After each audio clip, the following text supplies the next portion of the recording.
Index कहते हैं। अब हम अपना एक्सपेरिमेंट स्टार्ट करते हैं। इसके लिए जो हमें अपरेटस दरकार है उसमें ये प्रिज्म है, प्रोटेक्टर है, कैंपस है और ये हमारे पास कुछ पिने हैं। ठीक है बेटा, सबसे पहले हम क्या करेंगे, ये प्रिज्म को रखेंगे इस तरह से। इसमें ये ख्याल रखना है कि ये हिले नहीं। अगर हिलेगा इसको बिल्कुल इसको अच्छी तरह से बिल्कुल फिक्स करना है, ताकि इसके अंदर, इसलिए कि ये हिल जाता है बार बार। हम एक लाइन को ड्रा करेंगे, उंगली को उठाना नहीं है,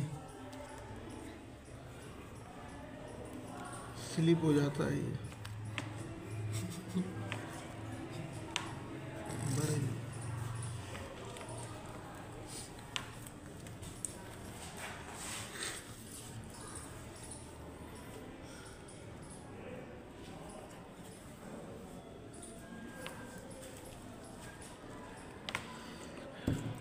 इसके जो एजेस हैं उसको हम मिला देते हैं, मगर ये जो लाइन है आपकी बिल्कुल जो है स्ट्रेट होनी चाहिए। इसको हम नाम दे देते हैं ए का, इसको बी और इसको सी। अब हमने क्या करना है कि एक पिन लेनी है और बिल्कुल जो हमारा ये सरफेस है प्रिज्म का, इसके ऊपर अटैच कर देनी है। ये मैं अटैच कर रहा हूँ इसको।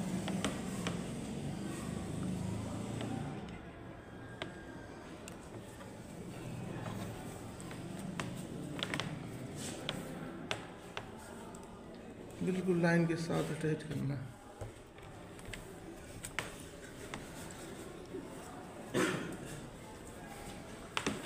अब क्या करना है, दोबारा मेरे को ये प्रिज्म इसी कंडीशन में रख देना जैसे पहले रखा हुआ था।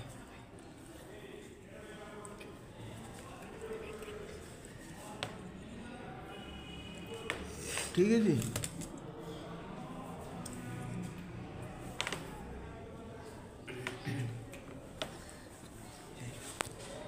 अब मैं क्या करूँगा, इसकी जो दूसरे साइड पे इसका जो दूसरा सरफेस है, इधर मैं देखूँगा ये जो मैंने पिन लगाई है वो नज़र आनी चाहिए। मगर कैसे नज़र आएगी, उस जगह पर मेरे को पिन लगानी है कि जहाँ पर ये जो पिन मेरी लगी हुई है एक वक्त ऐसा आए कि वो डिसअपीयर होती हुई नज़र आए, यानी हमें गायब होती हुई नज़र आए। जहाँ वो गायब होगी वहीं पर ही हमने अपनी ये दूसरी पिन लगानी है। अब इसको मैं एडजस्ट करता हूँ कि गायब कहाँ हो रही है।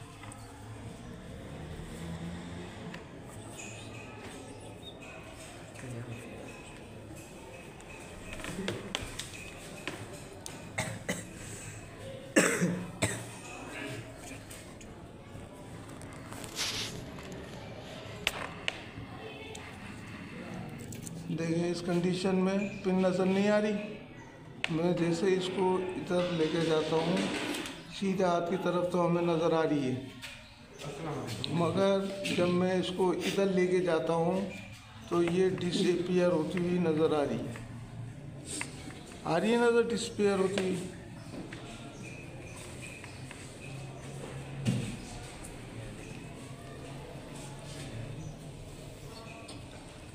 ये जगह पे डिसअपीयर हो रही है और इधर में लेके जाता हूँ तो बिल्कुल ये डिसअपीयर यहाँ होती हुई नज़र आएगी आपको। जहाँ पर ये बिल्कुल डिसअपीयर हो जाए या धुंधली नज़र आए हमें, वहाँ पर हमने पिन लगानी है।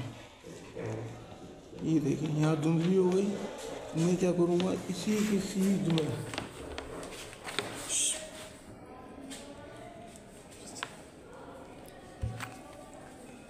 एक और पिन लगाऊंगा।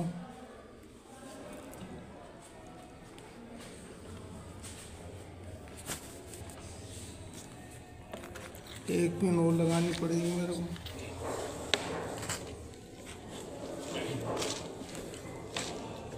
बंद कर देना बेटा। ये बिल्कुल स्ट्रेट लाइन में, मैं अगर इसको इस तरह मूव करता हूँ तो प्रिज्म के अंदर वो पिन वाज़ेह नज़र आ रही है, लेकिन जब मैं इसको घुमाता हूँ तो यहाँ पर जो है वो पिन प्रिज्म वाली डिसअपीयर होती हुई नज़र आएगी। जहाँ पर भी डिसअपीयर हो वहाँ पर हमें ये दोनों कॉमन पिन को लगा देना है। ठीक है बेटा।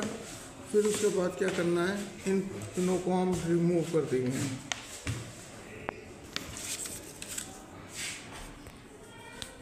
इनके सर्किल लगा देंगे, जहाँ जहाँ ये इन पर भी सर्किल लगा देंगे तीनों पिनों को।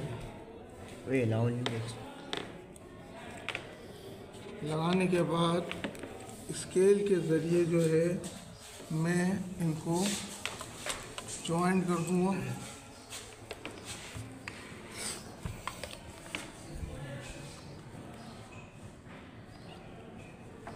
इस एंगल को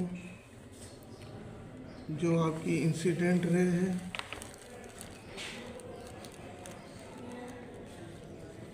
फिर इसके बाद मैं क्या करूँगा, कैंपस के ज़रिए जो है बाइसेक्शन मेथड इस्तेमाल करूँगा। इसको इधर रखना है। आ रही है बात समझ में?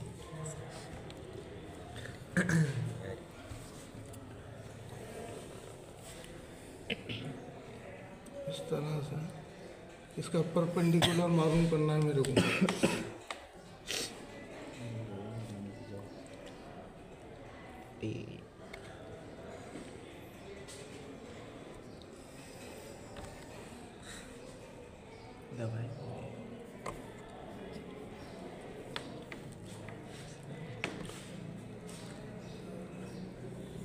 ठीक है जी। अब मैं क्या करूँगा, इसलिए परपेंडिकुलर लाइन को एक दूसरे से ज्वाइंट कर दूँगा। अब प्रिज्म से का जो डिस्टेंस है उसको मालूम करना है और इतना ही डिस्टेंस हमें यहाँ रखना है। तो प्रिज्म का डिस्टेंस देख लेते हैं कितना है।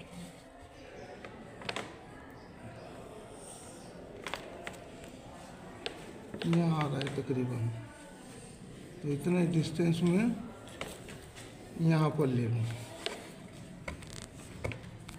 वो इससे ज्वाइन कर दूँगा।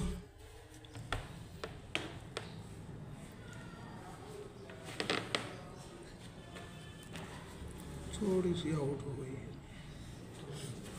ये इसके साथ ज्वाइन कर देने के बाद क्या करूँगा, मैं इसका यहाँ से परपेंडिकुलर लूँगा।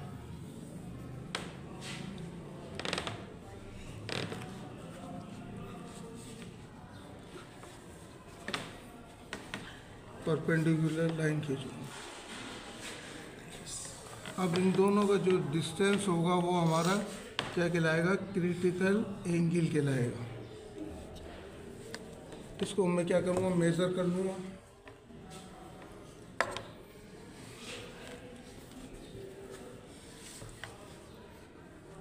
ये सबसे अहम चीज़ होती है मेज़र करना।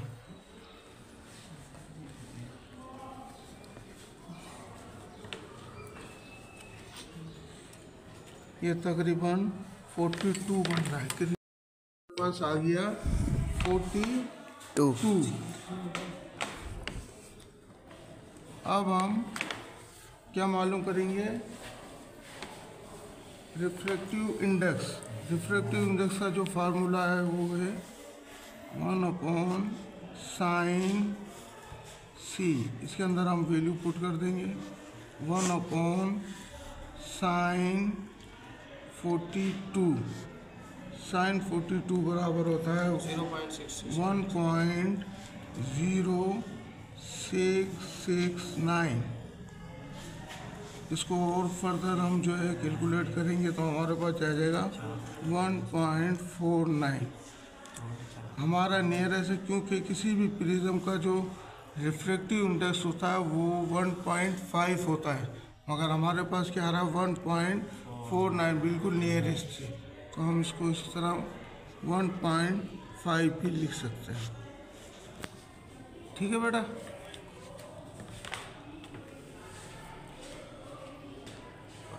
चलो, पास आ गया 42। 2। अब हम क्या मालूम करेंगे, रिफ्रैक्टिव इंडेक्स। रिफ्रैक्टिव इंडेक्स का जो फार्मूला है वो है 1/sin c। इसके अंदर हम वैल्यू पुट कर देंगे 1/sin 42। sin 42 बराबर होता है 1.0669।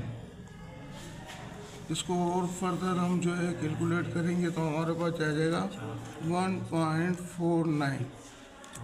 हमारा नियरेस्ट है, क्योंकि किसी भी प्रिज्म का जो रिफ्रैक्टिव इंडेक्स होता है वो 1.5 होता है, मगर हमारे पास क्या आ रहा है 1.49, बिल्कुल नियरेस्ट है।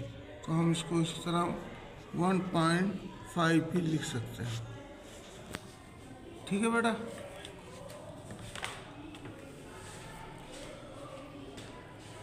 चलो।